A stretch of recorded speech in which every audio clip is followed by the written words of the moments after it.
రెండో విడత శాంతి చర్చలకు ముందు అమెరికా అధ్యక్షుడు డొనాల్డ్ ట్రంప్ మరోసారి ఇరాన్పై మండిపడ్డారు. హార్ముజ్ జలసంధి సమీపంలో ఇరాన్ గన్ బోట్లు కాల్పులు జరపడాన్ని తీవ్రంగా ఖండించారు.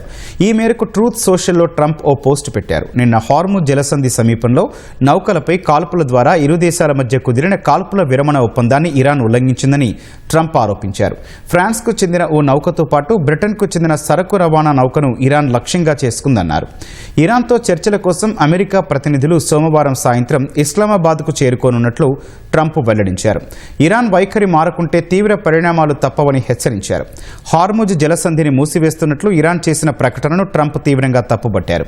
అమెరికా దిగ్బంధం వల్ల హార్ముజ్ జలసంధి ఇప్పటికే మూతపడిందన్నారు. దానివల్ల ఇరాన్ రోజుకు $500 మిలియన్ నష్టం వస్తోందని తప్ప అమెరికాకొచ్చే ఇబ్బంది ఏమీ లేదన్నారు. ఇప్పుడు అనేక నౌకలు అమెరికాలోని టెక్సాస్, లూజియానా, అలాస్కా తీరాలకు తరలి వస్తున్నట్లు ట్రంప్ తెలిపారు. ఇరాన్ ముందు న్యాయమైన ఒప్పందాన్ని ఉంచామని, అందుకు అంగీకరించకపోతే పరిణామాలు తీవ్రంగా ఉంటాయని ట్రంప్ హెచ్చరించారు.